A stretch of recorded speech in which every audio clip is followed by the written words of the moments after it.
नमस्कार, मैं अश्वती पाठी शुक्ला नीला नॉट्स के यूट्यूब चैनल में आपका स्वागत करती हूँ। आज मैं आपको वाद के बारे में बताने जा रही हूँ कि वाद क्या होता है और वाद का क्षेत्राधिकार क्या है। तो इसको बताने से पहले आपको ये बता दूं कि वाद जो है वह दीवानी न्यायालय में यानी दीवानी प्रक्रिया संहिता में नहीं बताया गया। वाद को सिविल प्रक्रिया संहिता में इसका वर्णन किया गया है। जैसा कि हम सभी जानते हैं कि जहां भी और जब भी हमारे अधिकारों का हनन हुआ है या हमारे अधिकारों का हनन होता है तो वहां पर कानून के अंतर्गत उसके संबंध में हमें उपचार प्रदान किए जाते हैं, हमें कुछ उसका उपाय दिया जाता है। ठीक है, परंतु हम उन उपचारों को कब प्राप्त कर सकते हैं? हम उपचार को तब प्राप्त कर सकते हैं जब हम न्यायालय में उसके लिए वाद दायर करें, यानी कि हमें वह उपचार प्राप्त करने के लिए, हमें वह प्रतिष्ठा प्राप्त करने के लिए न्यायालय में वाद दायर करने की आवश्यकता होती है।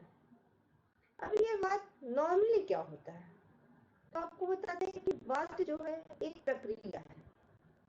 जैसे कि दो या दो से अधिक लोगों के बीच में किसी भी बात को लेकर के या किसी संपत्ति के अधिकार को लेकर के अगर सामंजस्य नहीं बैठता है तो उस अधिकार को प्राप्त करने के लिए हम किसी तीसरे के समक्ष जाते हैं या न्यायालय के समक्ष जाते हैं कि ये इस वस्तु पर किसका अधिकार हो वह निर्धारित कर दे। तो जो यह प्रक्रिया है वह वाद कहलाती है। ठीक है, जैसे कि एक पेन है, मान लीजिए वह हमारा पेन है, वह चोरी हो गया, वह पेन आपके पास में मिला। अब आपने कहा कि ये पेन मुझे मिला है तो इस पर मेरा अधिकार है, यह पेन मुझे मिला है तो इस पर मेरा अधिकार है। परंतु ऐसा नहीं, मैंने कहा कि ये मेरा पेन है, ये बहुमूल्य पेन है और इस पर मेरा अधिकार है। पेन छोटी चीज होगी, हम एक एग्जाम्पल दे रहे हैं आपको, कोई संपत्ति भी हो सकती है। तो अब ये जानकारी लेने के लिए कि ये असलियत में किसका है, इस पे किसका अधिकार होना चाहिए, हमने एक वाद दायर किया।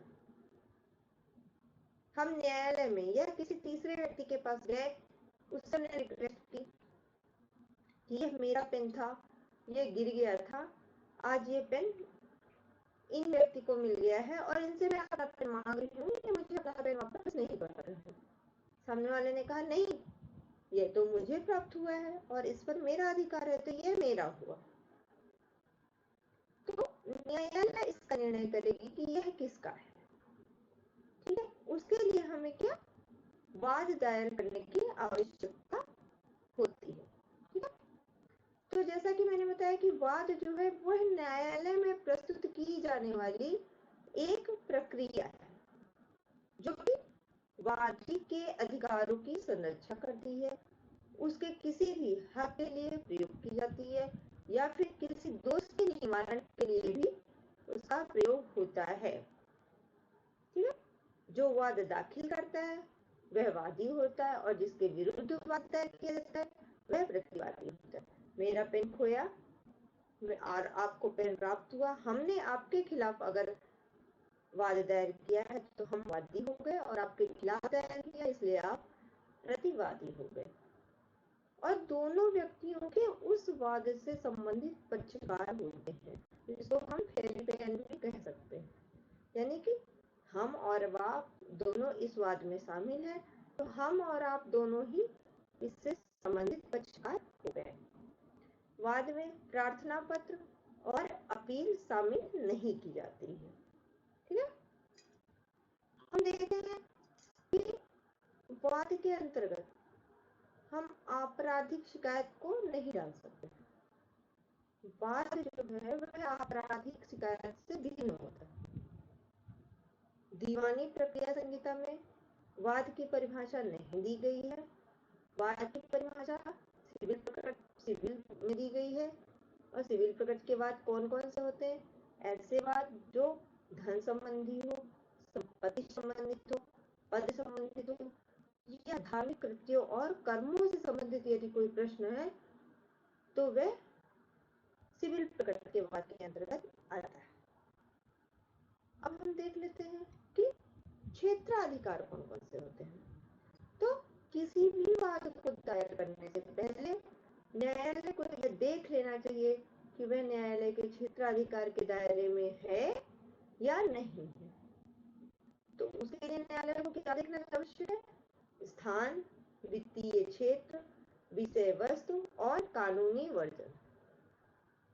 स्थान यानी कि जैसे मेरा पेन खोया, मेरा पेन कानपुर में खोया था और आपको वह पेन नई दिल्ली में मिला, तो हम कानपुर के न्यायालय में भी बात दायर कर सकते हैं, हम नई दिल्ली के न्यायालय में भी बात दायर कर सकते हैं।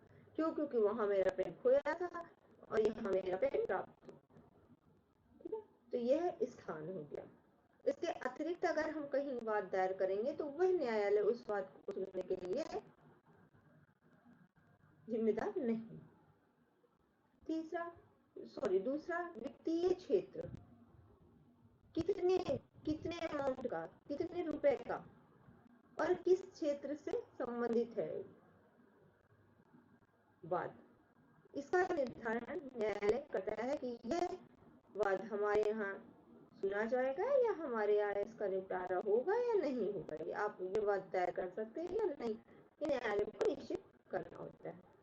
विषय वस्तु किस विषय से संबंधित है? संपत्ति से संबंधित है, धार्मिक कृत्य से संबंधित है, दीवानी मामला है, फौजदारी मामला है, ये किस विषय वस्तु से संबंधित है और न्यायालय उस विषय वस्तु के केसेस सुनने के लिए उत्तरदायी है या नहीं, ये न्यायालय के क्षेत्राधिकार में है या नहीं, ये न्यायालय को देख लेना होता है।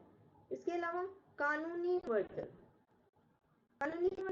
इसका क्या इम्पैक्ट पड़ेगा, इसका क्या प्रभाव पड़ेगा तथा इस केस में, इस वाद में इससे पहले क्या निर्णय हो चुके हैं और कौन से न्यायालय ने यह निर्णय लिया है, उस न्यायालय के अधीन हम जा सकते हैं, नहीं जा सकते हैं। इस वाद को हम न्यायालय में सुन सकते हैं कि नहीं, उच्च न्यायालय में सुना जाएगा या हाईकोर्ट में सुना जाएगा या फौजदारी में सुना जाएगा या न्याय जो है सिविल में सुना जाएगा। तो इसकी जानकारी, इसका क्षेत्राधिकार निश्चित होना आवश्यक है। अगर ये सब फॉलो करते हैं, ये सब नियम फॉलो करते हैं, तब तो वह वाद इस न्यायालय में दायर होगा। इसलिए न्यायालय को अपना क्षेत्राधिकार सुनिश्चित कर लेना होता है बात देने से पहले। तो अगर आपको हमारी वीडियो पसंद आई हो तो प्लीज लाइक करें, शेयर करें, सब्सक्राइब करें तथा बेल आइकन दबाना ना भूलें, जिससे कि हमारी वीडियो आपको लगातार मिलती रहे। धन्यवाद।